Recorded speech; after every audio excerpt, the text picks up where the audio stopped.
ఏపీలో 3 ఎమ్మెల్సీ స్థానాలకు రేపు ఎన్నికలు జరగనున్నాయి. ఉత్తరాంధ్ర టీచర్ ఎమ్మెల్సీతో పాటు ఉమ్మడి ఉభయ గోదావరి, కృష్ణా, గుంటూరు జిల్లాల పట్టభద్రుల నియోజకవర్గ స్థానాలకు పోలింగ్ జరగనుంది. వచ్చే నెల 3న కౌంటింగ్ నిర్వహించనున్నారు. ఎమ్మెల్సీ ఎన్నికల నేపథ్యంలో ఈ జిల్లాల పరిధిలోని ఉద్యోగులకు ఎన్నికల సంఘం క్యాజువల్ లీవ్ను ప్రకటించింది.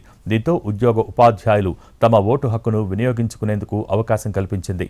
ఉత్తరాంధ్ర ఉపాధ్యాయ నియోజకవర్గంలో 10 మంది అభ్యర్థులు బరిలో ఉన్నారు.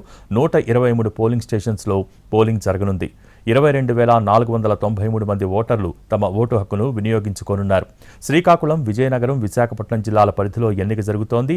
యూటీఎఫ్ నుంచి కోరెడ్ల విజయగౌరి, ఏపీటీఎఫ్ తరపున పాకలపాటి రఘువర్మ, పీఆర్టీయూ నుంచి గాదె శ్రీనివాసులు నాయుడు పోటీ చేస్తున్నారు.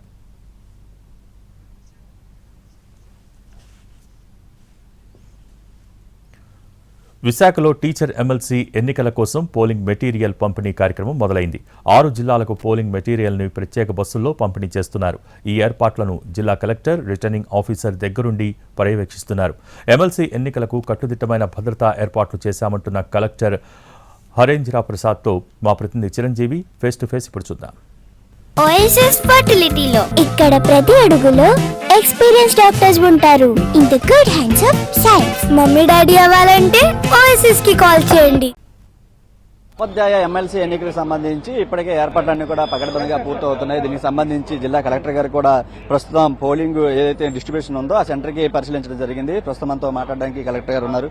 సార్, ఏ విధంగా ఏర్పాట్లు కొనసాగుతున్నాయి? దీనికి సంబంధించిన ఏర్పాట్లు పకడ్బందీగా చేస్తున్నాం, ఏ విధంగా కొనసాగుతుంది సార్? రేపు జరగబోతున్న ఎమ్మెల్సీ టీచర్స్ ఎన్నికలకు సంబంధించి విశాఖపట్నం జిల్లాకు సంబంధించిన పోలింగ్ కేంద్రాలకి డిస్ట్రిబ్యూషన్ ప్రక్రియ ఇప్పుడు జరుగుతుంది. మొత్తం 13 పోలింగ్ కేంద్రాలు మన విశాఖపట్నం జిల్లాలో ఉన్నాయి. దీనికి సంబంధించిన పోలింగ్ సిబ్బంది అందరూ కూడా ఈరోజు మార్నింగే రావడం జరిగింది. వాళ్ళకి పోలింగ్ సంబంధించిన మెటీరియల్ అన్ని కూడా చెక్ లిస్ట్ పరంగా ఇవ్వడం జరిగింది. దీంతో పాటు బ్యాలెట్ బాక్సెస్, అక్కడ ఉన్న ఓట్ల సంఖ్యని బట్టి బ్యాలెట్ బాక్సెస్ కూడా వాళ్ళకి అందించడం జరుగుతుంది. ఇంకా హాఫ్ అన్ అవర్ టు 1 అవర్లో వాళ్ళందరూ కూడా మనము ఏర్పాటు చేసిన రవాణా సౌకర్యాల ద్వారా వాళ్ళ యొక్క పోలింగ్ కేంద్రాలకి చేరుకోవడం జరుగుతుంది. పోలింగ్ సిబ్బందితో పాటు మనము మైక్రో అబ్జర్వర్స్ కూడా వేయడం జరిగింది. మైక్రో అబ్జర్వర్స్ కూడా వాళ్ళతో పాటు వెళ్తారు. అదేవిధంగా పోలీస్ సిబ్బంది కూడా భద్రత కోసం వాళ్ళతో పాటు వెళ్లడం జరుగుతుంది. 144 సెక్షన్ అనేది ఎప్పటి నుంచి కొనసాగుతుంది? రేపు ఉదయం నుంచి కూడా పోలింగ్ ఎలక్షన్ కొనసాగుతుంది. సాయంత్రం వరకు కూడా ఎటువంటి చర్యలు తీసుకుంటుంది?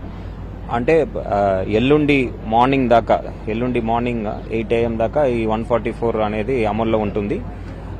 Basically to maintain law and order in the district so that there is peaceful conduct of elections. Polling material ఏదైతే ఉందో వాటన్నిటి కూడా డిస్ట్రిబ్యూషన్ ప్రక్రియ ప్రస్తుతం కొనసాగుతుంది. ఉత్తరాంధ్ర జిల్లాలు మొత్తం 6 జిల్లాలకు, ఇటు విశాఖ, అనకాపల్లి, అల్లూరు జిల్లాతో పాటు అటు విజయనగరం, పార్వతీపురం, మన్యం జిల్లా, శ్రీకాకుళం మొత్తం 6 జిల్లాలకు కూడా పోలింగ్ మెటీరియల్ అనేది పంపిణీ కార్యక్రమం ఇక్కడ కొనసాగుతుంది.